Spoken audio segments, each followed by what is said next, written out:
पिछले वीडियो में हमने सिंधु नदी तंत्र के बारे में अध्ययन किया था। इस वीडियो में हम गंगा नदी तंत्र के बारे में अध्ययन करेंगे। ठीक है, इसके बाद बाकी की जो नदियाँ बची हुई हैं उसे हम अगले वीडियो में कवर करेंगे। इसलिए आप चैनल को सब्सक्राइब कर लीजिए और बेल आइकन है उसको प्रेस कर दीजिए, जिससे क्या होगा कि जब भी मैं कोई नया वीडियो अपलोड करूँगा तो नोटिफिकेशन से इसकी जानकारी आपको मिलती रहेगी। तो गंगा नदी भारत की सबसे लंबी नदी है। गंगा नदी है भारत की सबसे लंबी नदी है। गंगा नदी भारत की सबसे पवित्र नदी मानी जाती है। तो गंगा के बारे में हम डिटेल से अध्ययन करते हैं। तो आप चित्र पर नज़र डालिए। देखो, ये उत्तराखंड के उत्तरकाशी ज़िले में, कहाँ पर? उत्तराखंड के उत्तरकाशी ज़िले में जो गंगोत्री हिमानी है, गंगोत्री हिमानी से भागीरथी नदी निकलती है। कहाँ से? उत्तराखंड के उत्तरकाशी ज़िले में गंगोत्री से। ठीक है, कौन सी नदी निकलती है? भागीरथी नदी। देखो मैंने रेड कलर से दिखाया हुआ है कि भागीरथी नदी कहाँ से निकलती है? गंगोत्री से। जब देवप्रयाग में इससे अलकनंदा नदी मिल जाती है, कहाँ पर? देवप्रयाग में। तो उत्तराखंड में जो देवप्रयाग है, देवप्रयाग में जब भागीरथी नदी से अलकनंदा नदी मिल जाती है तो जो संयुक्त नदी होती है उसका नाम गंगा पड़ता है।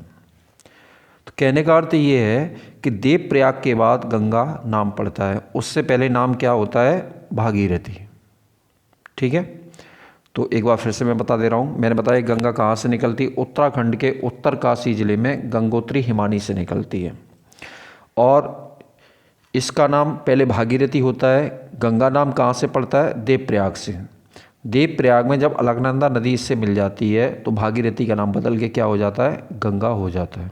ठीक है, प्रयाग का अर्थ होता है जहाँ पे दो या अधिक नदियाँ मिलती हैं।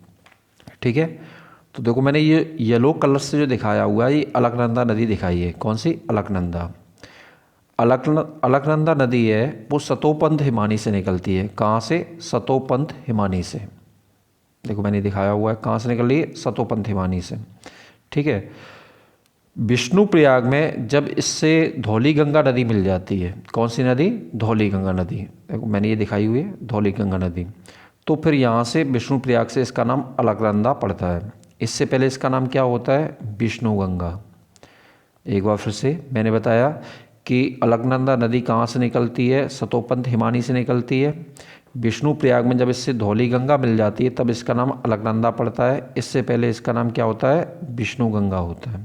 ठीक है, फिर देखो मैंने कई प्रयाग दिखाए हुए हैं यहाँ पे, जैसे मंदाकिनी। मंदाकिनी नदी अलकनंदा से जिस जगह मिलती है वहाँ पर कौन सा प्रयाग है? रुद्रप्रयाग। ठीक है, पिंडा नदी अलकनंदा से जहाँ पे मिलती है वहाँ पे कौन सा प्रयाग है? कर्णप्रयाग। तो कर्णप्रयाग कहाँ है? ये होगा। ठीक है, ऐसी मंदाकिनी नदी जहाँ पे मिलती है उस वहाँ पर कौन सा प्रयाग है? नंदप्रयाग। तो देखो यहाँ पे कई प्रयाग हैं आपके। विष्णुप्रयाग जहाँ अलकनंदा से धौली गंगा मिलती है, क्लियर। नंदप्रयाग जहाँ अलकनंदा से नंदाकिनी मिलती है। कर्णप्रयाग जहाँ अलकनंदा से पिंडा नदी मिलती है। रुद्रप्रयाग जहाँ अलकनंदा से मंदाकिनी नदी मिलती है और फिर अलकनंदा जाके भागीरथी से मिल जाती है। तो वहाँ पर कौन सा प्रयाग है? देवप्रयाग। इसके बाद जो संयुक्त नदी होती है उसका नाम गंगा होता है। तो इन प्रयागों को मैंने यहाँ पर दिखाया हुआ है, देखो चार्ट में। देखो एक चीज़ यहाँ पे कॉमन है, अलकनंदा, जो ए से मैंने इसे डिनोट किया है। ठीक है, अलकनंदा। देवप्रयाग में कौन कौन सी नदियाँ मिलती है? अलकनंदा और भागीरथी। कर्णप्रयाग में अलकनंदा और पिंडार। विष्णुप्रयाग में अलकनंदा और धौली गंगा। नंदप्रयाग में अलकनंदा और नंदाकिनी। रुद्रप्रयाग में अलकनंदा और मंदाकिनी। तो देवप्रयाग से यहाँ से जब अलकनंदा और भागीरथी ये दोनों मिल जाती हैं तो संयुक्त नदी होती है, उसका नाम क्या हो जाता है? गंगा हो जाता है। ठीक है, तो आप क्या करेंगे, इस जो मैंने चित्र बनाया हुआ है अपनी कॉपी पे इस चित्र को तैयार करोगे। ठीक है, और जिस तरह से मैंने लिखा हुआ है आप उसी तरीके से लिख लेंगे। एक बार समीक्षा अधिकारी में एक क्वेश्चन पूछा गया है, एक तरफ प्रयागों के नाम दिए थे और दूसरी तरफ कौन कौन सी नदी मिलती है, मैच करवाने के लिए क्वेश्चन आया था। ठीक है, इसके बाद हम आगे देखते हैं। इस फिगर पे आप नज़र डालो, एक बार अच्छे से देखो इसको। ठीक, फिर उसके बाद जो गंगा नदी होती है मैदानी एरिया में, मैदानी क्षेत्र में कहाँ से प्रवेश करती है? हरिद्वार से करती है। गंगा मैदान में कहाँ से प्रवेश करती है, क्वेश्चन पूछा जाता है। कहाँ से प्रवेश करती है? हरिद्वार से। ठीक है, अब हम आगे देखते हैं। देखो इस चित्र पे आप नज़र डालो, यहाँ चीज़ें काफ़ी डिटेल से मिलेंगी आपको। मैंने अभी आपको बताया था कि गंगा कहाँ से निकलती है, गंगोत्री से निकल रही है। ठीक है, उत्तराखंड में कौन सी नदी कैसे मिल रही है हमने वहाँ पर पहले वाले चित्र में दिखाया था, तो उस पोर्शन को हम यहाँ नहीं दिखाएंगे। ठीक है, तो गंगा नदी है, ये येलो कलर से मैंने दिखाई हुई है, ये गंगा नदी जा रही है पश्चिम बंगाल में, जाके 2 भागों में विभाजित हो जाती है। एक शाखा पश्चिम बंगाल में, ठीक है, कहाँ पर? पश्चिम बंगाल में। और दूसरी शाखा कहाँ चली जाती है? बांग्लादेश में। तो पश्चिम बंगाल में इसको क्या बोला जाता है? हुगली। ये जो है ये कौन सी है? हुगली। और जो बांग्लादेश में जो शाखा चलेगी, तो बांग्लादेश में गंगा का नाम क्या होता है? पद्मा होता है। क्लियर हुआ? देखो मैंने बताया कि पश्चिम बंगाल में आके गंगा 2 भागों में विभक्त हो जाती है। एक शाखा पश्चिम बंगाल में और दूसरी शाखा कहाँ चली जाती है? बांग्लादेश में। ये जो मैंने दिखाया हुआ है ये बांग्लादेश दिखाया है मैंने। ठीक है, तो बांग्लादेश में जब गंगा पहुँच जाती है तो बांग्लादेश में गंगा का नाम क्या होता है? पद्मा हो जाता है वहाँ पर। और जो पश्चिम बंगाल में शाखा बह रही है उसे क्या बोलते हैं? हुगली बोलते हैं। तो हम यहाँ पर देखते हैं गंगा की सहायक नदियाँ। तो मैंने बताया था आपको कि सहायक नदियाँ कौन सी बाएं तट की सहायक है या कौन सी दाएं तट की सहायक है। हम कैसे देखते हैं? नदी के बहाव से देखा जाता है। जिस दिशा में नदी जा रही है आप उस दिशा में अपना मुंह करेंगे, आपकी जो राइट साइड होगी वो नदी की राइट साइड होगी, आपकी जो लेफ़्ट साइड होगी वो नदी की लेफ़्ट साइड होगी। तो पहले हम लेफ़्ट हैंड ट्रिब्यूटरी देखते हैं, बाएँ तट की सहायक नदियाँ। कौन सी? बाएँ तट की सहायक नदियाँ। ठीक है, तो देखो मैंने यहाँ पर दिखाया है रामगंगा नदी। बाएं तट की सहायक नदियाँ कौन कौन सी हैं? रामगंगा, गोमती, घाघरा, गंडक, बूढ़ी गंडक, कोसी, महानंदा। ठीक है, महानंदा गंगा की बाएं तट की अंतिम सहायक नदी है। तो हम इनके बारे में थोड़ी थोड़ी डिटेल देखते हैं। जैसे रामगंगा नदी है, रामगंगा नदी कहाँ से निकलती है? नैनीताल से निकलती है और ये कन्नौज में आके गंगा से मिल जाती है। क्लियर हुआ? तो बहुत ज़्यादा यहाँ पर कोई क्वेश्चन नहीं होगा। आगे गोमती नदी। गोमती नदी से अक्सर क्वेश्चन पूछे जाते हैं गंगा की सहायक नदियों वो कौन सी नदी है जिसका उद्गम मैदानी क्षेत्र से होता है? गोमती नदी। गंगा की सहायक नदियों में गोमती ऐसी नदी है जिसका उद्गम कहाँ से होता है? मैदान से होता है। यह उत्तर प्रदेश के पीलीभीत जिले में फुल्लर झील से निकलती है। कहाँ से निकलती है? फुल्लर झील से। ठीक है, गोमती नदी कहाँ से निकलती है? उत्तर प्रदेश के पीलीभीत जिले में फुल्लर झील से निकलती है। क्लियर हुआ? उत्तर प्रदेश के पीलीभीत जिले में फुल्लर झील से। गोमती नदी के किनारे लखनऊ और जौनपुर शहर स्थित हैं और ये गाजीपुर में जाके गंगा से मिल जाती है। ये गंगा दिखाई हुई है हमने। ठीक है, तो मैंने बताया गोमती का उद्गम कहाँ से होता है? गोमती का उद्गम उत्तर प्रदेश के पीलीभीत जिले में फुल्लर झील से होता है और ये इसके किनारे लखनऊ और जौनपुर शहर स्थित हैं। ये गाजीपुर में गंगा से मिल जाती है। देखो मैंने यहाँ पे चित्र में एक दिखाया हुआ है सई नदी, गोमती की सहायक नदी है। उत्तर प्रदेश का प्रतापगढ़ है, जो प्रतापगढ़ जिला है वो सई नदी के तट पर स्थित है। ठीक है, प्रतापगढ़ आंवले की खेती के लिए प्रसिद्ध है। तो ये क्लियर हुआ। आगे हम देखते हैं घाघरा नदी। घाघरा नदी का जो उद्गम होता है मापचा चुंग हिमानी से होता है। कहाँ से निकलती है? मापचा चुंग हिमानी तिब्बत से। ठीक है, तो नेपाल में इसे किस नाम से जाना जाता है? करनाली के नाम से जाना जाता है। घाघरा नदी को नेपाल में किस नाम से जानते हैं? करनाली। तो मैंने ये दिखाया हुआ है घाघरा नदी को। ठीक है, ये और ये घाघरा नदी की सहायक नदी हैं जैसे राप्ती नदी। तो राप्ती नदी से एक ही क्वेश्चन पूछा जाता है कि गोरखपुर है वो किस नदी के किनारे स्थित है? कौन सी नदी के किनारे है गोरखपुर? राप्ती नदी के किनारे।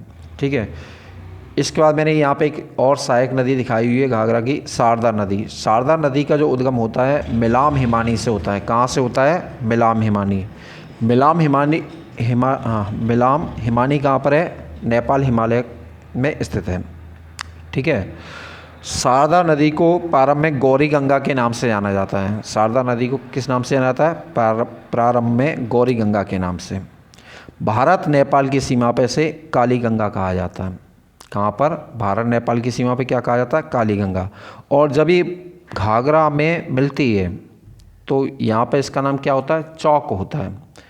ठीक है, तो देखो मैंने यहाँ पे दिखाया हुआ है कि शारदा प्रारंभ में गौरी गंगा बोलते हैं, भारत नेपाल की सीमा पे काली गंगा बोला जाता है, और जब घाघरा से मिलती है तो इसका नाम क्या होता है, चौक होता है। ठीक है, ये क्लियर हो गया। अब तो देखो मैंने यहाँ से बताया था कि राप्ती से क्वेश्चन पूछा जाता है कि गोरखपुर किस नदी के किनारे स्थित है, राप्ती नदी के किनारे स्थित है। ठीक है, घाघरा नदी का उद्गम कहाँ से होता है, मापचाचुंग हिमानी से होता है, तिब्बत में। ठीक है, शारदा नदी का उद्गम कहाँ से होता है, मिलाम हिमानी से होता है। ठीक है, प्रारंभ में इसे गौरी गंगा कहते हैं, भारत नेपाल की सीमा पे से काली गंगा कहा जाता है, और जब ये घाघरा से मिलती है तो इसका नाम क्या होता है, चौक होता है। क्या नाम होता है, चौक। घाघरा नदी जाके छपरा के पास किस में मिल जाती है, गंगा में मिल जाती है। ठीक है, आगे देखते हैं हम गंडक नदी। तो गंडक भी गंगा की बाएं तट की सहायक नदी है। ये कहाँ से निकलती है, नेपाल हिमालय से निकलती है, और ये सोनपुर के पास गंगा में मिल जाती है। इसके बाद बूढ़ी गंडक नदी है। ठीक, बूढ़ी गंडक और उसकी सहायक बागमती नदी है। तो ये भी क्या है, गंगा की बाएं तट की सहायक नदी है। इसके बाद देखते हैं हम कोसी नदी। कोसी नदी की जो मुख्य धारा है उसका नाम क्या होता है, अरोड़ा, और ये कहाँ से निकलती है, गोसाई थान। ये अरोड़ा धारा कहाँ से निकल रही है, गोसाई थान। ठीक है, इसे बिहार का शोक कहा जाता है। क्यों कहा जाता है बिहार का शोक, क्योंकि इसमें बाढ़ आती रहती है, जिससे क्या होता है कि बिहार में बाढ़ से जनजीवन अस्त व्यस्त होता है, तो इसलिए इसे क्या है, बिहार का शोक कहा जाता है।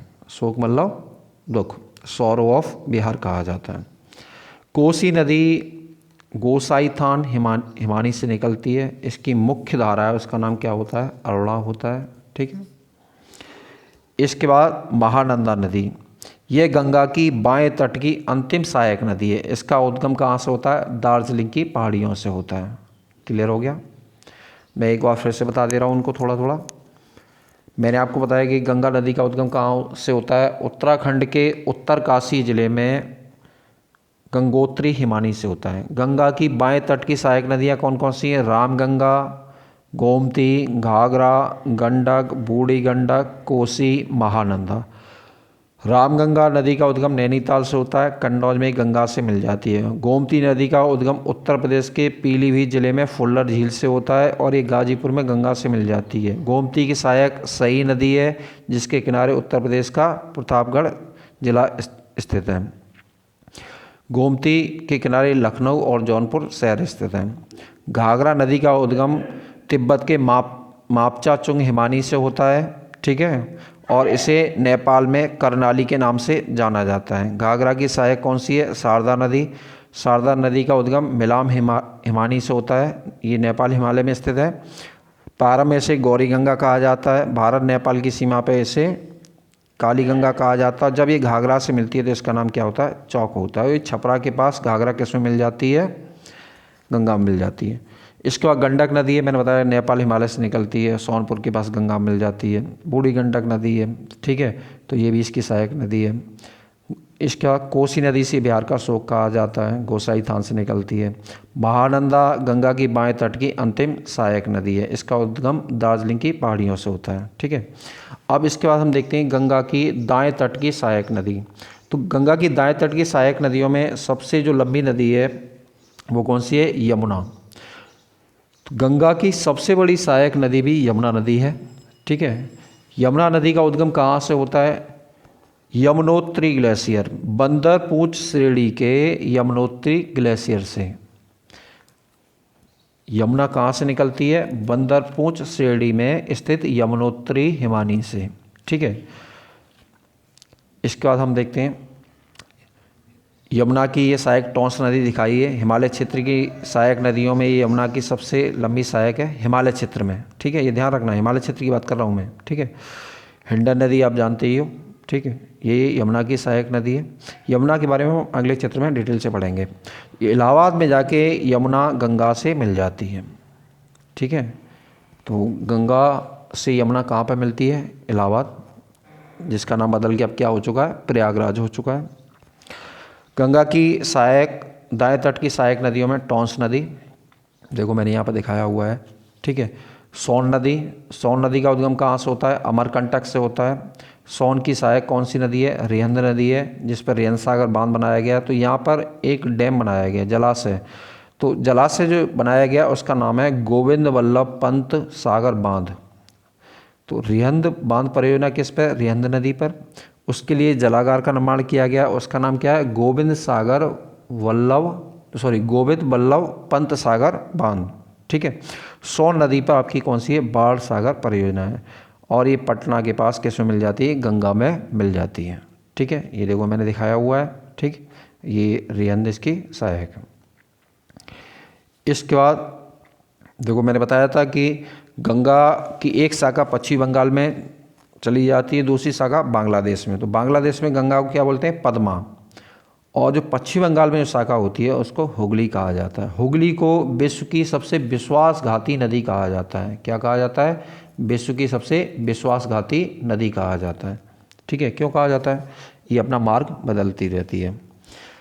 हुगली की सहायक नदी कौन सी है? दामोदर नदी। दामोदर नदी कहाँ से? छोटा नागपुर के पठार से निकलती है। इसको कोयला नदी भी कहा जाता है। जिस पे क्या है? दामोदर नदी पर दामोदर घाटी परियोजना है। दामोदर की सहायक नदी बराकर नदी दिखाई हुई है मैंने। हुगली नदी के तट पर ही आपका कलकत्ता बंदरगाह, जिसे पूर्व का लंदन कहा जाता है। ठीक है, तो हमने ये सहायक नदियों को देखा गंगा की। आप चित्र पर नजर डालो अच्छे से।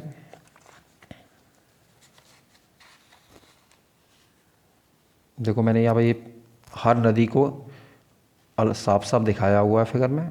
ठीक है। अब हम देखते हैं बांग्लादेश में क्या पोजीशन होती है। तो हमने बताया था कि बांग्लादेश में गंगा का नाम क्या होता है? पद्मा होता है। ये जो मैंने रेड क्लास से दिखाई हुई है, ये कौन सी नदी है? ब्रह्मपुत्र नदी। कहाँ से निकलती है? कैलाश मानसरोवर से निकलती है। तिब्बत में ब्रह्मपुत्र का नाम होता है सांगपो। क्या नाम होता है? सांगपो। सांगपो का अर्थ होता है पवित्र नदी। और ये नामचा बरवा के पास अरुणाचल प्रदेश में भारत में प्रवेश करती है। अरुणाचल में ब्रह्मपुत्र नदी का नाम होता है दिहांग। ठीक है, क्या नाम होता है? दिहांग। असम में इसका नाम ब्रह्मपुत्र पड़ता है। तो मैंने बताया कि तिब्बत में ब्रह्मपुत्र नदी का नाम क्या होता है? सांगपो। अरुणाचल प्रदेश में इसका नाम दिहांग होता है और असम में इसका नाम ब्रह्मपुत्र होता है। असम में ये माजुली द्वीप का निर्माण करती है। कौन सा द्वीप? माजुली। माजुली द्वीप विश्व का सबसे बड़ा नदी द्वीप है। ठीक है, नदी द्वीप का मतलब क्या है? नदी के द्वारा बनाया गया द्वीप। तो माजुली द्वीप का निर्माण किसके द्वारा किया जाता है? ब्रह्मपुत्र नदी के द्वारा। ठीक है, और ये कहाँ पर स्थित है? असम में। फिर आगे आप चित्र में देखोगे कि ये ऐसे बांग्लादेश में प्रवेश कर जाती है। बांग्लादेश में इसका नाम क्या होता है? जमुना। ब्रह्मपुत्र नदी का बांग्लादेश में नाम क्या होता है? जमुना। एक नज़र आप फिर से डालो। मैंने बताया तिब्बत में ब्रह्मपुत्र का नाम होता है सांगपो। अरुणाचल प्रदेश में ब्रह्मपुत्र का नाम होता है दिहांग। असम में इसका नाम क्या हो जाता है? ब्रह्मपुत्र। और बांग्लादेश में इसका नाम क्या हो जाता है? जमुना। जमुना जाके पावना के पूर्व में, बांग्लादेश में जो पावना है उसके पूर्व में गोलुंडो में जाके, गोलुंडो नामक स्थान पर किससे मिल जाती है? गंगा से मिल जाती है। तो देखो यहाँ पे आप नज़र डालो, ये मैंने बांग्लादेश दिखाया हुआ है। ये क्या है? बांग्लादेश। ठीक है, हाँ। तो बांग्लादेश में गंगा का नाम क्या होता है? पद्मा। और बांग्लादेश में ब्रह्मपुत्र का नाम क्या होता है? जमुना। ठीक है, जमुना अर्थात ब्रह्मपुत्र किससे आके मिलती है? पद्मा से। कहाँ पर? गोलुंडो नामक स्थान पर। अब जो संयुक्त नदी होती है उसका नाम क्या होता है? पद्मा होता है। ठीक है, पद्मा और जमुना जब दोनों मिल जाती हैं तो संयुक्त नदी बनती है, उसका नाम क्या होता है? पद्मा। बंगाल की खाड़ी में गिरने से पहले एक मेघना नाम की नदी चांदपुर नामक स्थान पर किससे मिलती है? पद्मा से मिलती है। देखो मैंने दिखाया हुआ है मेघना नदी। चांदपुर में किससे मिलती है? मेघना। पद्मा से। अब पद्मा का नाम बदल के क्या हो जाता है? मेघना हो जाता है, और मेघना के नाम से बंगाल की खाड़ी में गिरती है। फिर से आप एक नज़र डालो। मैंने बताया कि बांग्लादेश में गंगा का नाम क्या होता है? पद्मा। बांग्लादेश में ब्रह्मपुत्र का नाम क्या होता है? जमुना। जब दोनों मिल जाती हैं तो संयुक्त नदी का नाम होता है पद्मा। और जब पद्मा से मेघना मिल जाती है तो फिर संयुक्त नदी का नाम हो जाता है मेघना, और मेघना के नाम से बंगाल की खाड़ी में गिर जाती है। यहाँ पर जो डेल्टा बना हुआ है गंगा ब्रह्मपुत्र का, ये विश्व का सबसे बड़ा डेल्टा है। गंगा ब्रह्मपुत्र नदियों द्वारा बनाया गया डेल्टा विश्व का सबसे बड़ा डेल्टा है। इसे सुंदरबन डेल्टा क्यों कहा जाता है? क्योंकि यहाँ पर सुंदरी नामक वृक्ष पाए जाते हैं। कौन से वृक्ष? सुंदरी नामक वृक्ष। और यहीं पास में ही गंगा सागर द्वीप है। ठीक है, कौन सा है? गंगा सागर द्वीप। तो ये क्लियर हुआ। ब्रह्मपुत्र नदी के लिए मैं अगला वीडियो तैयार करूँगा जिसमें हम केवल ब्रह्मपुत्र नदी और उसकी सहायक नदियों को डिटेल से पढ़ेंगे। मैंने इस फिगर में ब्रह्मपुत्र को डिटेल से इसलिए नहीं दिखाया क्योंकि ये फिर बहुत ज़्यादा हो जाता, इसलिए हम क्या है कि ब्रह्मपुत्र को एक अलग से वीडियो में तैयार कर लेंगे, अलग चित्र बनाएंगे ब्रह्मपुत्र का और उसको हम तैयार करेंगे। तो अगला जो वीडियो होगा वो किस पर होगा? ब्रह्मपुत्र नदी पे होगा, जिसमें ब्रह्मपुत्र के बारे में हम अच्छे से अध्ययन करेंगे। ठीक है, आगे हम देखते हैं। आप इस चित्र पर एक बार नज़र डालो, अच्छे से देखो इसको।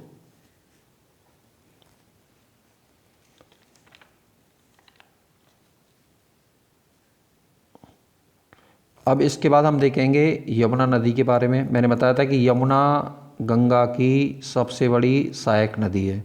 यमुना नदी का उद्गम कहाँ से होता है? यमुना नदी का उद्गम उत्तराखंड में बंदरपूंछ हिमानी के बंदरपूंछ श्रेणी के यमुनोत्री हिमानी से होता है। कहाँ से? बंदरपूंछ श्रेणी के यमुनोत्री हिमानी से होता है। ठीक है, तो अब हम यमुना के बारे में डिटेल से देखते हैं। देखो, मैंने ये यमुना का चित्र अलग से दिखाया है। मैंने अभी आपको बताया था कि यमुना नदी का उद्गम कहाँ से होता है, कहाँ से निकलती है। तो ये कहाँ से निकलती है? उत्तराखंड में बंदरपूंछ श्रेणी के यमुनोत्री ग्लेशियर से निकलती है यमुना नदी।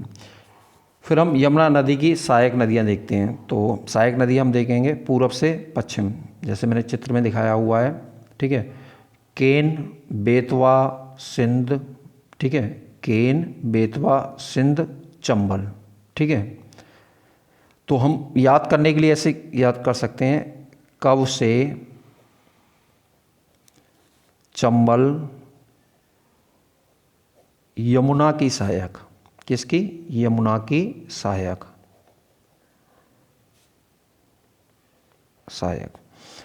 तो देखो, क से कौन सी हो गई? केन हो गई आपकी। ब से कौन सी हो गई? बेतवा हो गई। ठीक है, ठीक है, केन, बेतवा। से सिंध हो गई। चंबल हो गई। कब से चंबल यमुना की सहायक। क से केन, ब से बेतवा, स से सिंध, फिर उसके बाद चंबल किसकी सहायक है? यमुना की सहायक। केन नदी है, कैमूर पहाड़ी से निकलती है मध्य प्रदेश के सतना जिले में, और ये बांदा जिले में जाके किससे मिल जाती है? यमुना से मिल जाती है। बेतवा नदी है, बेतवा नदी पे माता टीला बांध बनाया गया है। ये पूछा जाता है कि माता टीला बांध किस पर है? बेतवा नदी पर है। ठीक है, उसके बाद हम देखते हैं चंबल यमुना की सबसे लंबी सहायक नदी है। तो मैंने बताया था कि गंगा की सबसे लंबी सहायक नदी यमुना की सबसे बड़ी सहायक नदी कौन सी है? चंबल को मैंने यहाँ पर रेड कलर से दिखाया हुआ है। चंबल की भी कुछ सहायक नदियाँ हैं।